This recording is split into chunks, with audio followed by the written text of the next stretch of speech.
Salut à tous, c'est Kata. Donc aujourd'hui, tout simplement, on va regarder un peu les nouveautés, etc. Le Sanji, tout simplement.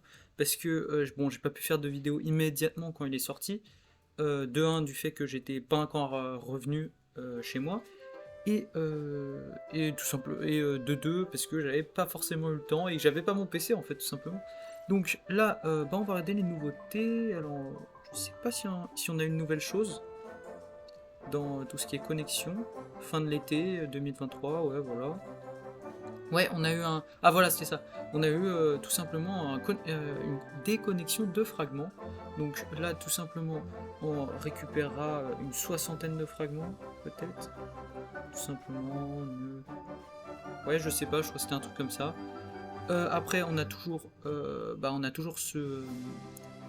cet événement de connexion qui est masterclass, hein, avec tout ce qui est trait de transfert, diamant, fragments, également, bon, en fait, que des dingueries tout simplement.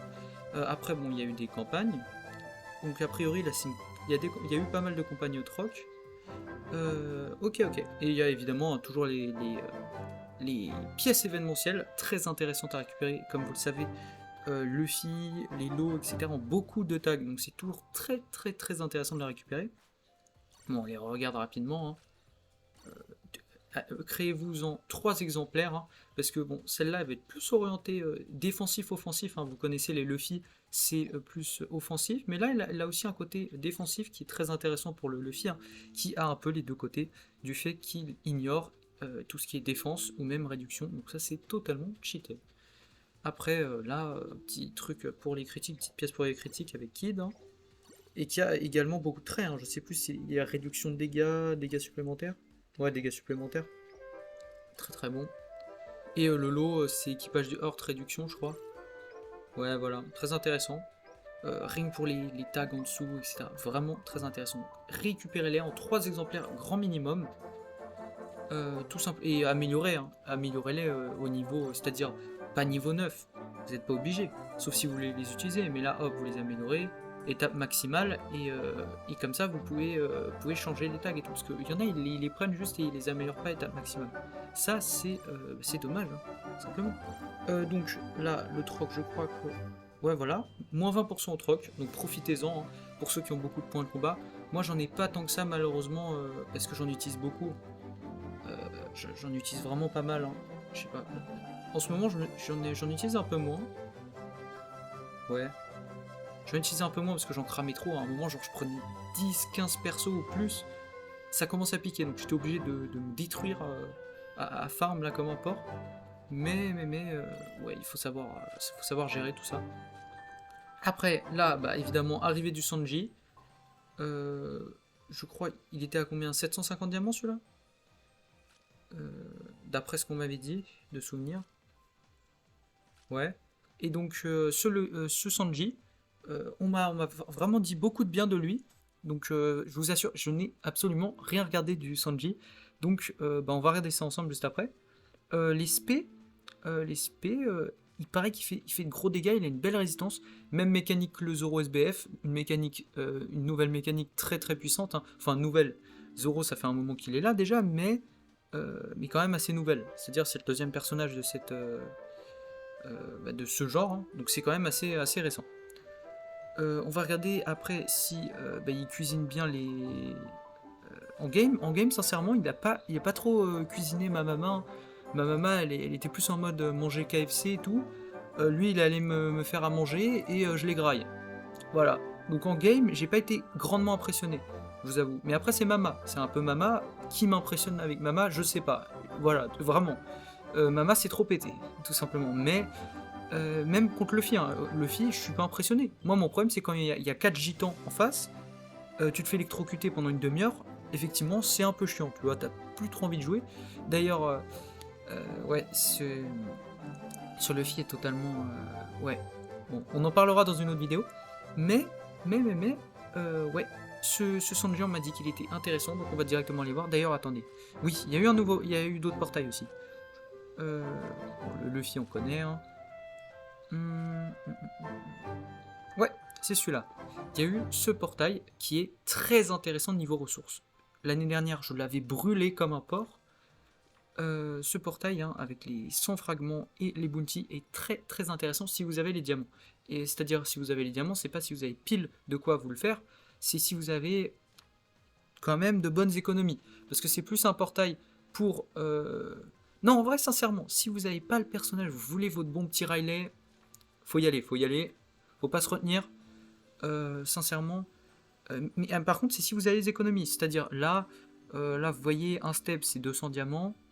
En plus, il y a un truc gratuit. Il est vraiment plutôt rentable si vous vouliez ces persos. Et que vous avez besoin de... Bon, évidemment, vous aurez besoin de ces ressources. Hein, parce que ces ressources, moi, là, vous me les donnez, moi, je le prends. Hein. Ah, bah, clairement. 100 fragments, moi, j'arrive. Hein. J'arrive, je stocke chez vous, je les prends. Non, mais très intéressant. Les récompenses. Il y a aussi une multi supplémentaire. Bon, moi une multi gratuite, qu'est-ce que ça me fait penser? Ça fait, oh, du cola supplémentaire, donc je deviens fou. Ça, c'est pas forcément votre cas. Mais, ouais, le sabot... bon, même il a eu un boost, hein, ça fait un moment, ce qui l'avait rendu plutôt très intéressant.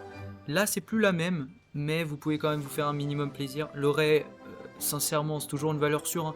Les gens qui disent mais oui, mais Ray, il est dur à jouer. Non, tais-toi, tais-toi. Merci. Donc, tout simplement, c'est juste une question de maîtrise, le Ray, sincèrement. Moi, quand je suis mauvais avec le Ray, que je me fais exterminer, je suis pas content, mais faut que j'assume. Faut que j'assume, si je suis mauvais, faut l'assumer. Et le Doflamingo était une masterclass à sa sortie. L'a été pendant très longtemps.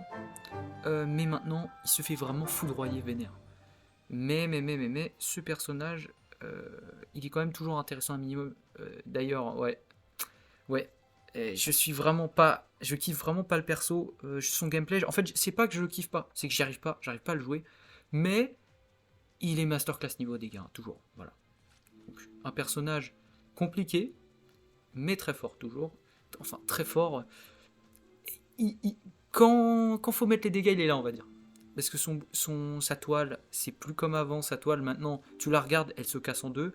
C'est plus compliqué, effectivement. Là, en fait, faut l'avoir au petit pour se faire un minimum plaisir en ligne. Le rêve, voilà, hein, et le sabot, un minimum au petit aussi. Hein. Ticket payant, hein. Je conseille pas forcément ce genre de ticket, c'est toujours un peu douille, petite douille, tu vois, c'est comme les diamants, c'est douille de chez nous. Après, d'ailleurs, ça je l'avais pas remarqué, on me l'avait dit.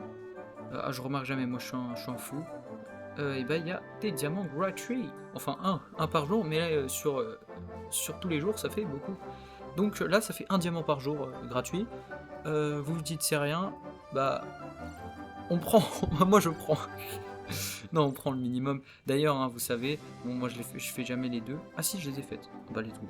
Il y a 2 diamants par jour, hein. C'est masterclass. Ça, c'est délicieux. 2 diamants par jour, c'est pas beaucoup, mais il faut les faire. Hop, dans les quêtes d'événements, bam bam bam, très intéressant à récupérer pour vos soutiens. Le Luffy, Guerrefour, mon accent, il est mort, autant que moi en game. Mais non, le Luffy, il est vraiment très intéressant pour les soutiens. Après, l'abonné, évidemment, elle est très intéressante aussi pour les soutiens. Vous connaissez Paramecia, Fonceur, etc. Pour le cas du Luffy, il y a équipage au chapeau de paille et tout. Et on adore. Là, petit ticket pour le Luffy. Il y a de très bonnes choses à acheter dans le troc, hein, comme la 24% que j'attends. Bah regardez. Hop, 37, c'est à 40. À la 24%, je vais me la faire péter. À tout moment, ça part sur kata, hein, je vous dis attention. Attention. Mais à voir. Je vais peut-être essayer d'arrêter de faire le déglingo avec ça. Peut-être me faire des petits sets normaux et au petit. Qu'est-ce que je cherchais? Ouais, voilà, je voulais regarder le Sanji. Le Sanji, on n'avait plus le voir là. Il est où ce fou? Ah, il est là. Hop, hop. Il a un petit flow. Par contre, effectivement, comme l'a dit Roro, ça dégaine quand il marche. Non. J'arrive pas, ça fait bizarre. Arrête de marcher comme ça, s'il te plaît. Enfin, il court. Mais on dirait il marche, mais bizarrement et... Non, bon voilà. On va pas s'attarder sur ça. Alors, il a des PV plutôt... ça va les PV. Une attaque plutôt sympa l'attaque. Et une def plutôt correcte, hein, je crois, pour un attaquant. 2100, c'est plutôt sympa pour un attaquant, ouais. 2100, ouais, ça va. Petit boost d'attaque, ok, donc ce boost d'équipe, il va tabasser. Alors, poil à frire spectre, tout simplement est une attaque de compétence 66 x 9 et et l'étape 2 sera de 66, donc à peu près, ce sera à peu près, peut-être un peu plus, 600 dégâts. Ce sera à peu près 600-700 dégâts, d'accord. 600-700, ok. Il n'y a pas d'ignore les réductions, donc à voir, à voir. Parce que les attaques de séquence, faut savoir que c'est compliqué des fois. Parce qu'il faut placer toutes les séquences pour mettre des gros dégâts. Et oui. Donc ça c'est à voir. Mais j'ai vu qu'en game, en voyant aussi d'autres gameplays, il tape le frérot. J'ai vu qu'il tapait. Mais à voir. Un effet anti-déséquilibre, j'ai envie de dire, c'est un peu le minimum. Inflige consécutivement des dégâts de moyenne portée aux ennemis d'un certain rayon. Bon voilà, la base. Étape 1, attaque de compétence 649, ignore la réduction de dégâts. Alors là directement on est sur du lourd.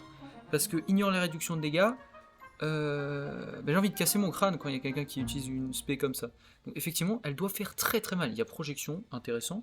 J'avais pas regardé la réduction de l'autre. L'autre, 29 secondes, c'est plutôt correct. 37 secondes, c'est un peu long. J'espère qu'il y a des réductions là pour le coup. Pour celle-ci, il y a la projection, ça c'est propre. Donc se dirige, c'est une TP1. Se dirige vers un ennemi situé à longue distance, tout en lui infligeant des dégâts, et le projette inflige des dégâts sans prendre en compte la réduction de dégâts en effet anti-déséquilibre pendant un certain temps après activation de la compétence. Un peu la base. Ouais, parce que avant il y avait pas effet anti-déséquilibre. L'autre il te faisait une auto, t'aspect, c'était du passé. J'ai envie de casser ton crâne là. Lorsque vous êtes mis à terre ou projeté par un ennemi, bascule dans l'élément le plus efficace, rouge, bleu ou vert, une fois seulement. Alors une fois seulement, ça veut dire que ce ne sera pas un personnage forcément sur la durée. C'est-à-dire que le personnage, on va pas pouvoir... ça va pas être comme une ulti ou un autre personnage en mode tu vas enchaîner vénère et tu vas détruire tous tes ennemis. Ça va être plus en mode à gérer. Après, lorsque vous êtes mis à terre, restaure de 15% les PV et réduction de 15% du temps de recharge de la compétence 2. Parfait, voilà, comme je l'ai dit. Réduction de la compétence 2, on était bien obligé, c'est parfait, ça c'est très bien. Et restauration de 15 PV, j'espère que c'est 15% d'épée. J'espère que c'est pas sa seule restauration, sinon ça peut être compliqué. Parce que là c'est quoi? Ouais, mis à terre et projeté. Ah, je sais pas. 15%, ouais. Réduit de 80% la durée des effets de malus infligés par l'ennemi. Donc un trait à la ulti, comment ils appellent, aux crackers, un peu ce petit perso comme ça là, c'est très bien. Donc anti-malus, c'est un anti-malus. On dit anti-malus, mais il n'est pas totalement contre les malus, mais c'est déjà intéressant une grosse réduction comme ça. Ce genre de personnage c'est très fort parce que vu tous les malus abominables, genre le Luffy qui te spam 4 fois l'électro, voilà. Lorsque vous infligez 4 fois des dégâts dans un laps de temps de 3 secondes, augmentation de 10% de la défense. Oh, un combattant défensif, d'accord. Jusqu'à plus 50% max et réinitialisé lorsque le personnage est mis KO. Donc c'est bizarre. Le personnage a l'air pas forcément taillé sur la durée, mais... Ok, je vois le genre. Peut-être assez, qui pourrait être assez cancer si bien joué. Par contre, c'est vrai que je ne sais pas si ça va être facile d'infliger 4 fois les dégâts dans un laps de temps de 3 secondes. Parce que ces autos, je crois pas qu'elles font ça, donc ce sera que avec la compétence 1. D'accord. Et augmentation de 20% de l'attaque de la compétence 2, augmentation jusqu'à 100% maximum, et initialise au développement de la compétence 2 lorsque le personnage est mis KO. Traduction. Si vous êtes à 100% avec votre compétence 2, c'est one shot. Voilà. Petite traduction à la kata, voilà, on connaît. Oui, ça, niveau dégâts, je ne pense pas qu'il va être trop mal. Vous savez, c'est un peu comme à la Nami Wallcake ou le Frankie Shogun, il stack petit à petit. Là, ça a l'air... Attendez. Ça a l'air un peu plus compliqué à avoir. Mais ouais, il va falloir la maîtrise du personnage. Lorsque vous attaquez un ennemi ayant un élément le plus faible que le vôtre, si l'effet suivant est activé, augmente de 30% les dégâts infligés et restaure 3% les PV. Donc hop, une deuxième restauration, augmente de 30% les dégâts infligés. Ouh. C'est-à-dire, vous savez, quand par exemple là, il est élément vert de base, hein, c'est-à-dire que s'il tape un élément bleu, il va le tabasser. Mais là, augmentation de 30% de dégâts infligés en plus. Là, s'il tape un élément bleu, l'élément bleu, là, c'était bonne année. Au revoir. Et restauration de 3%. C'est très intéressant. Donc là, il a un côté, faut de la maîtrise. Il y a un petit côté, faut de la maîtrise, mais une fois que tu as la maîtrise, ça va tabasser. J'ai l'impression que c'est un personnage un peu comme ça. Lorsque vous attaquez un ennemi avec la compétence 1, rajoute 3% temps de recharge des compétences de l'ennemi. Oh, ok. Bien cancer, ça. Enfin, cancer. Enfin, efficace, voilà. On connaît les persos cancer, c'est pas du même acabit. Mais là, très intéressant. Ça peut être assez efficace. Ok. Parce que réduction de compétences. Oh, vous savez pas à quel point c'est bien. Genre sur les Luffy qui spamment comme des gros porcs là, ou les mamas là, obèses qui font Bizarre Canon, IA. Ça fait grave kiffer. Hop, on lui crame sa gueule et là, ça fait kiffer. Et ajoute 20% au temps de recharge de l'esquive de l'ennemi. Oh, un truc au Kaido, bien cancer là, mais heureusement c'est pas sur les autos parce que sinon j'aurais vrillé mon gros crâne. C'est sur la compétence. Donc c'est-à-dire que ce qui est bien, pourquoi quand ça enlève l'esquive, pourquoi c'est bien? Parce que tout simplement la personne ne pourra pas esquiver pendant l'aspect. Parce qu'il y a certains persos comme les SBF bien cancer qui peuvent esquiver pendant votre spé à séquence et c'est un peu dérangeant je dirais. Lorsque les PV sont à plus de 70%, annulation déséquilibrée. Oh là, c'est pépite, ça c'est pépite, vous savez. Sur le cracker, ça le rend masterclass. C'est-à-dire que si on vous tabasse, vous en foutez. Rien que ça. Donc c'est très fort. Très bon trait. Lorsqu'un ennemi vous inflige un malus, restaure de 15% dans les PV et réduction de 15% du temps de recharge de la compétence 1. Donc là, c'est un personnage contre les malus, il va très bien manger. Ça me fait, là, hop, là, le trait 2, vraiment, c'est du crackers tout craché, j'ai l'impression. Par contre, le cracker, je sais pas si c'est 30% EPS, s'il soigne. Et lui, il a pas de réduction, par contre, sur la compétence 1. Mais très intéressant. Et augmentation de 20% des dégâts critiques infligés. Globalement, je dois dire quoi de ce Sanji? Il a l'air d'avoir un gros potentiel. Je comprends pourquoi les gens ils m'ont fait « Mais Sanji, il est trop fort !» Mais pourquoi il me casse le crâne? Parce que Zoro est SBF, mais pas Sanji. Et ça me casse le crâne. Il est où le respect, là? Ouais, mais... c'est parce que on pouvait pas faire autant de SBF. Mais vous en sortez 10 000 dans la seconde et après vous faites ouais mais non mais Sanji on peut pas. Donc ça je trouve ça dommage de ce côté-là, le niveau respect de l'animé etc. Mais le personnage pour un BF c'est pépite. Moi je vous le dis. Pour un BF c'est petite pépite au chocolat. Là tu le manges à l'apéro, c'est délicieux. Non c'est comme Uta bleu, Uta rouge, lui. Sauf que lui il a une garantie assez parce que 750 je crois de souvenirs. Hein. Je ne vais pas vous dire des bêtises, mais il a une garantie plutôt très correcte. Bon, c'est un BF, hein, mais il a un gros potentiel de BF. C'est-à-dire là, tu me fais penser au potentiel, d'après ce que je vois sur le papier, donc à voir. Là, tu me fais penser à un potentiel de qui déjà? Bah évidemment, ça me fait penser au potentiel de Ulti, à sa sortie. Les gens, non, Ulti masterclass. Ça me fait penser à Crackers, l'efficacité peut-être qu'il aura. Grosse efficacité. Et peut-être, bon, pas autant qu'un King, parce que King à sa sortie, mais c'était le zoo, c'était un SBF. Toujours. Là, les gens, ouais, mais je galère à jouer King. Ah, c'est dur. Et là, moi, j'arrive, hop, petit 5-0 avec King en 3 secondes. Je fais, ouais, c'est dur, King. Ah, vraiment, c'est dur. Non, King, très fort. Vraiment, son côté... en fait, le côté fonceur qui force. Quand je vous dis il force, c'est qu'il a une spé où t'as pas de projection, etc. Donc c'est un peu comme Marco, mais lui il force. Marco, tu vois, c'est un peu plus dans la délicatesse, et lui il force une fois qu'il est sur la capture. Donc lui, il a le côté, faut que tu le démarres en fait quand il est sur la capture. Et un Marco full life, tu le dégages pas comme ça. Et King, il a un côté, en fait, avec sa vitesse et le fait qu'il ait 3 séquences de répit, c'est totalement monstrueux. Bon, là, je parlais pas de King à la base, mais le Sanji, très bon personnage. S'il vous reste beaucoup de diamants, beaucoup. Si vous avez 1000 diamants, peut-être un peu moins, vous pouvez le tenter clairement. Clairement un très bon personnage. Je vous le conseille pas si vous avez 500, 600, 700, bah, vous n'avez pas la garantie. Bon, après, si vous avez 700 et que vous le voulez vraiment, vous êtes à 50 diamants de la garantie. Donc là, hop, avec les bonus de connexion et tout, ça va pas être très bien compliqué.